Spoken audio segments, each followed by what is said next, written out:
Welcome everyone to the recap of the first round of one of the most exciting events of the year, the FIDE Grand Swiss 2025. It was just the first round, but already so many decisive games, so many upsets in both the open and women's section. And we are going to see this happening every single day because at stake are two spots in the candidates in both the open and women's section.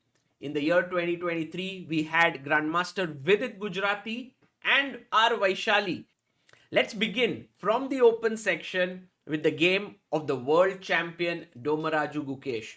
He's the third seed in the tournament, but he started off with a resounding win over Etienne Bacro. Let's have a look at the position to understand what transpired and how Gukesh was in top shape, finding really good series of moves to win his game. In this position, Gukesh playing with the black pieces was doing quite well. But Bakro played his knight to d2 and Gukesh saw the opportunity to win the pawn here on b2. Bakro took the open file trying to enter in here, but Gukesh was very precise. He played his queen to c8, and when pawn came up to c4 attacking the rook, this was where Gukesh sacked his rook, takes, and knight to b3 with a fork, with a triple fork you can see here. Queen, bishop, and rook attacked.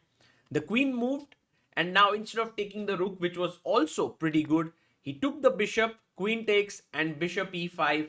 And this was already a winning position with the c pawn and the two bishops very, very strong.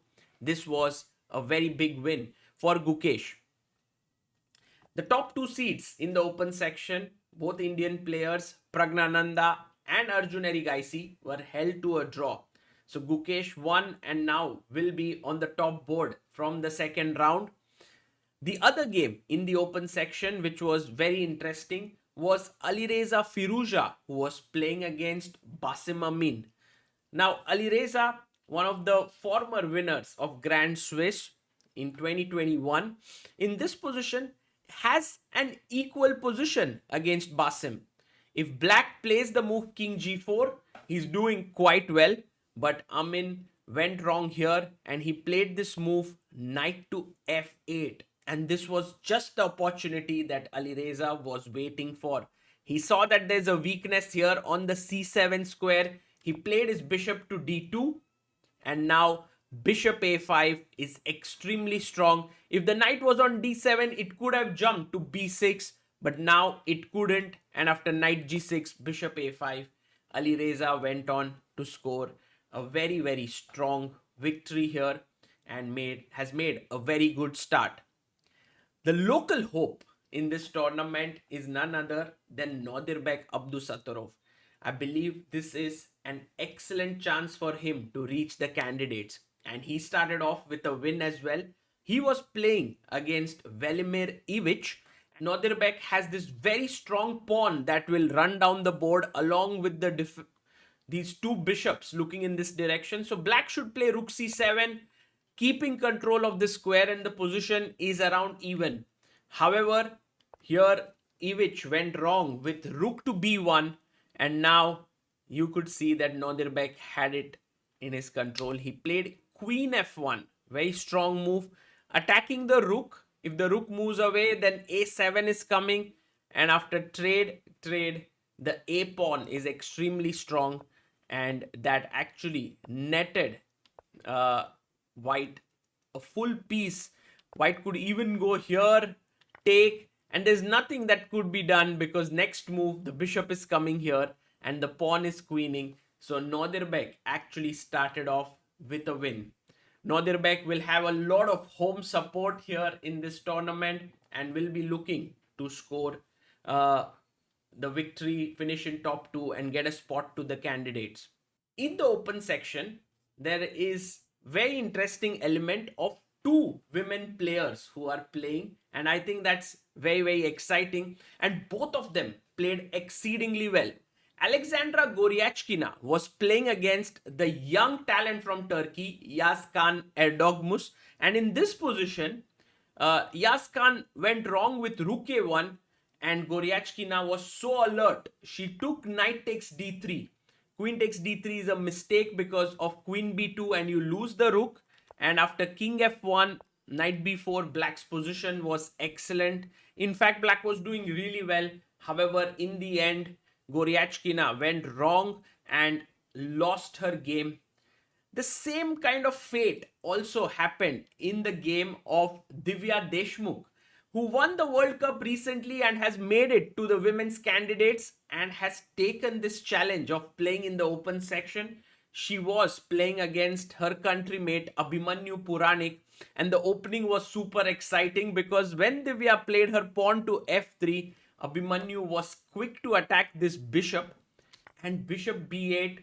I think this was deep preparation. We don't have many games from this position. Now attacking both the pieces. It seems like black is losing, but Abhimanyu had his preparation. King d2. He jumped in here with knight g3 and takes knight h1. But now Divya had knight h3 prepared, taking away the f2 square. If you play knight f2, there's queen e1. And so after bishop d6 came bishop g2, and in this ensuing position, objectively white is better, but Abhimanyu had a lot of compensation with the king being in the center and breaking with c5, although Divya played exceedingly well and got a very good position. In the end, she made a mistake and went on to lose the game. So this is how the open section was. We have 17 players who won their games and are now on 1 point going into round number 2. In the women's section, however, there were a lot more upsets. In fact, on the top board, something truly unbelievable happened. Anna Muzychuk, who was completely winning her game against Hungarian player Gal Zoska, had a complete blackout moment. She was winning. Let's have a look at the position. This was the final position that Anna had on the board. She's totally winning. She just has to play king f2. And in fact, any move, even g4, king e2, everything is winning. But she did not make her move. It was move number 35. And she actually, it was move number 36. 35 moves had been completed. She ran out of time and she lost her game. And this was a shocking loss to Anna in round 1. She played so well to get a winning position. On board number 2, Tan Zhongyi, who's one of the strongest players in the tournament, also succumbed to a loss against Giria Olga. Look at this position. It's around even. If Tan Zhongyi here plays the move rook c5, very interesting move. The rooks are traded and queens are traded, and it's a kind of a drawish endgame. But rook c8 was played and Giria went rook a1, queen went back, and before you knew it, white was winning everything in the position. The e6 pawn fell, the d5 pawn fell, and Tan Zhongyi lost her game.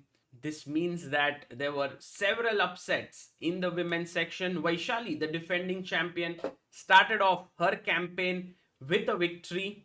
The first round was filled with a lot of excitement, lot of upsets, and lot of interesting chess. I hope you enjoyed this recap, and I'll be back again tomorrow with the recap of round 2.